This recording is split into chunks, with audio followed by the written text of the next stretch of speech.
यहाँ पे जो इंपॉर्टेंट डेट्स है ये आप पेपर समझ ले। यहाँ पे यूनिफिकेशन ऑफ इटली और यूनिफिकेशन ऑफ जर्मनी का डेट आपको याद रखना बहुत जरूरी है, क्योंकि ये एग्जाम में आ सकता है। फिर हम अपना टॉपिक स्टार्ट करने जा रहे हैं, the making of nationalism in Europe. तो अगर आप मिड 18 सेंचुरी का यूरोप का मैप देखेंगे तो आपको पता चलेगा कि वहां पे कोई नेशन स्टेट नहीं था। जर्मनी, इटली और स्विट्जरलैंड में डच और कैंटोन के रूलर अपना अपना टेरिटरी रूल कर रहे थे, और ईस्टर्न और सेंट्रल यूरोप में ऑटोक्रेटिक मोनार्कीज थे जो अपना डाइवर्सली रहते थे बहुत। तो आगे हमें ये पता चलता है कि एक कलेक्टिव आइडेंटिटी और कॉमन कल्चर नहीं मिल रहा था, जो कि नेशन स्टेट का कंसेप्ट के लिए बहुत जरूरी था। इसका एक एग्जांपल है द हैब्सबर्ग एम्पायर का, जहां जो ऑस्ट्रेलिया और हंगरी में था, और वहां पे बहुत डिफरेंट डिफरेंट रूलर्स और थे जो रूल कर रहे थे, अलग अलग टेरिटरी और अलग अलग भाषा बोलते थे। तो इस से हमको ये पता चलता है कि नेशन स्टेट का कंसेप्ट नहीं इमर्ज हो रहा था। और अब हम जानेंगे द एरिस्टोक्रेसी और नया मिडिल क्लास के बारे में। तो यूरोप इस वक्त तक दो कैटेगरी में डिवाइडेड था। एक तो अल्ट्रा राइस पीपल थे जिसे हम एरिस्टोक्रेसी बोलते थे, और एक पुअर पीपल थे जो पीजेंट्री थे।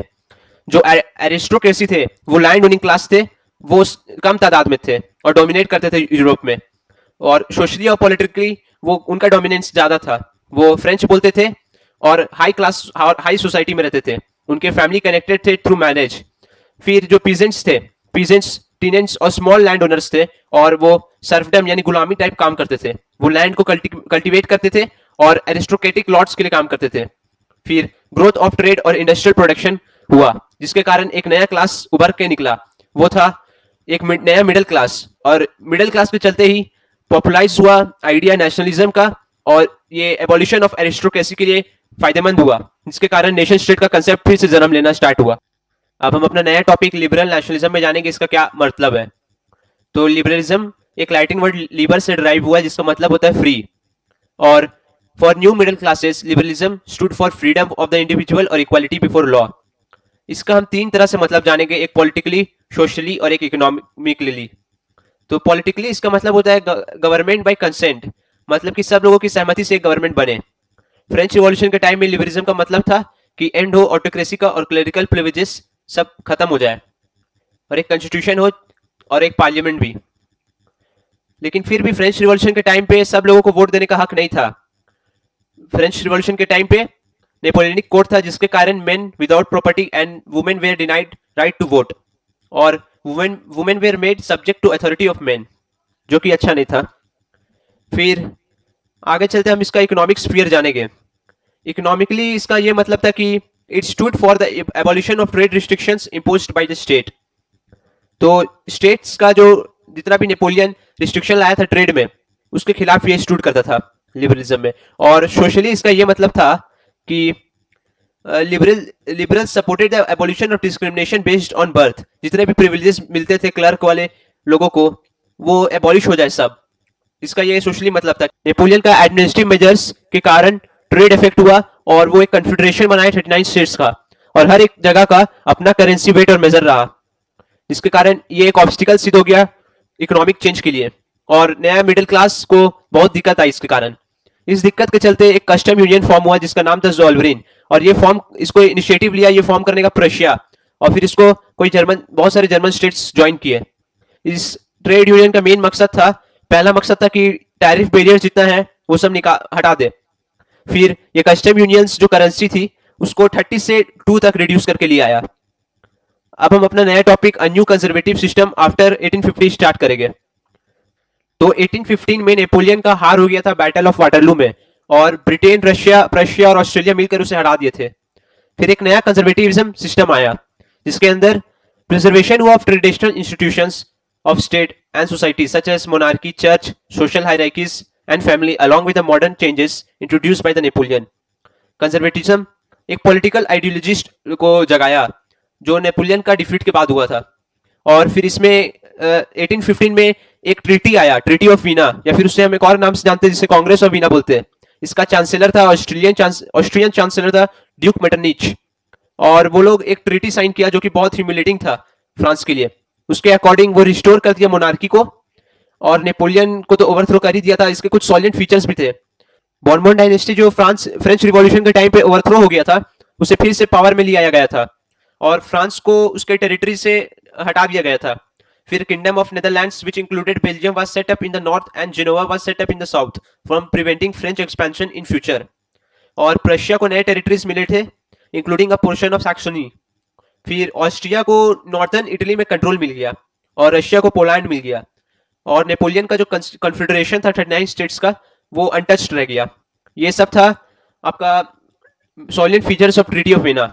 ये आपका एग्जाम पॉइंट ऑफ व्यू से इंपॉर्टेंट है। और ड्यूक मेटरनिच का नाम भी, जो कंजर्वेटिव रिजीम थे 1815 में, वो लोग ऑटोक्रेटिक थे, वो टॉलरेट नहीं करते क्रिटिसिज्म, और वो लोग का सहमति अगर कोई नहीं देता तो वो उसे भी टॉलरेट नहीं करते। वो अडॉप्ट किए सेंसरशिप फॉर प्रेस, और लिबरल्स का आइडिया को वो फैलने नहीं दिए। फिर वो डिस्करेज कर दिए क्वेश्चंस दैट चैलेंज देयर लेजिटिमिटी। तो ये सब था कंजर्वेटिज्म के बारे में। फिर हमारा टॉपिक है द रिवॉल्यूशनरीज। जो रिवॉल्यूशनरीज थे वो लिबरलिज्म का आइडिया को उठाने और कंजर्वेटिज्म के खिलाफ लड़ने आए थे 19th सेंचुरी में। वो बहुत सारे सीक्रेट सोसाइटीज फॉर्म किए जिसका एम था training the revolutionaries and spreading the ideas through out Europe, opposing monarchial governments established after the Vienna Congress of 1815, fighting for liberty and freedom from autocratic rule, और emphasizing the idea of creation of nation state। ये उनका M था। फिर Giuseppe Mazzini नाम का एक Italian revolutionary उभर के आया। वो जेनेवा में जन्म लिया था 1807 में, और वो एक सीक्रेट सोसाइटी कार्बोनरी का सदस्य बना। वो 1831 में एग्जाइल में सेंड हो गया था क्योंकि वो एक अटेम्प्ट लिया था एक रिवॉल्यूशन कराने के लिए लिगुरिया में। वो फाउंडर भी था यंग इटली एट मार्सलेस का और यंग इटली एट बर्न का। फिर वो बिलीव करता था यूनिफिकेशन ऑफ इटली में इनटू अ रिपब्लिक। वो मोस्ट फिरोशियस एनिमी था मोनार्कियल गवर्नमेंट का और एक कंजर्वेटिव रिजीम के खिलाफ था वो। और इसी के कारण मेटरनिच जो चांसलर थे ऑस्ट्रिया के, वो उसको डिस्क्राइब करते as most dangerous enemy of his social order. अब हम पढ़ेंगे द एज ऑफ रिवॉल्यूशंस। 1830 से 1848 के बीच में बहुत सारे रिवॉल्यूशंस हुए। इसमें इटालियन और जर्मन स्टेट्स थे और प्रोविंस था ये सब ओटोमन एम्पायर का। आयरलैंड और पोलैंड में ज्यादातर ऐसा रिवॉल्यूशन एक्सपीरियंस हुआ। और ये रिवॉल्यूशंस जो करा रहे थे ये ज्यादातर प्रोफेसर, स्कूल टीचर्स, क्लर्क और मेंबर थे कमर्शियल मिडिल क्लास के।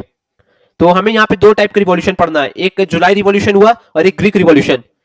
जुलाई रिवॉल्यूशन में बॉर्बन किंग्स जो थे, जुलाई रिवॉल्यूशन के कारण बॉर्बन किंग्स को फिर से हटा दिया गया था रूल करने से, और लिबरल रिवॉल्यूशनरीज का पास आ गया था पावर, और इसके हेड बन गए थे लुइस फिलिपी कॉन्स्टिट्यूशनल मोनार्की के। और इसका एक और पॉइंट था कि बेल्जियम जो था वो ब्रोक हो गया था यूनाइटेड किंगडम से away, United Kingdom of Netherland से वो हट गया था। फिर ग्रीक रिवॉल्यूशन हुआ।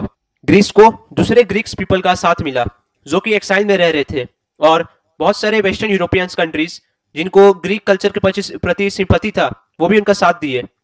पोएट्स और artist landed Greece as a cradle of European civilisation और मोबिलाइज किए public opinion to support Greece and its struggle against a Muslim empire.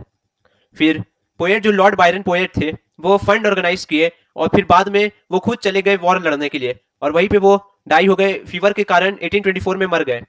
Finally Greek का स्ट्रगल के कारण ट्रीटी ऑफ कॉन्स्टेंटिनोपल 1832 में sign हुआ जो कि ग्रीक को एक इंडिपेंडेंट नेशन बना दिया। अब हम जानेंगे द रोमांटिक इमेजिनेशन और नेशनल फीलिंग के बारे में। तो रोमांटिज्म 1830s का एक कल्चरल मूवमेंट था that rejected science and reason and introduced heart and emotion.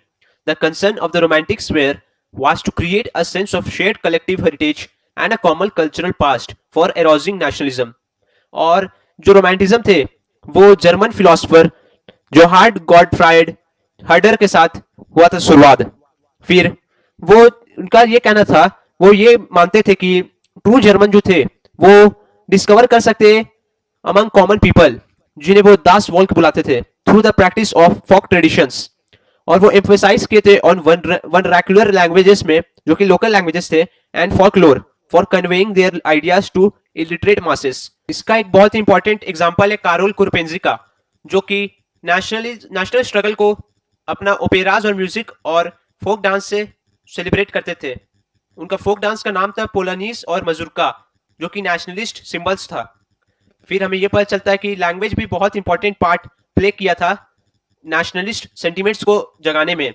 After Russian occupation the Polish language was forced out of the schools और Russian languages वे imposed everywhere. लेकिन फिर पोलैंड का ये एक struggle हुआ और फिर Polish came to be seen as a symbol of struggle against Russian dominance.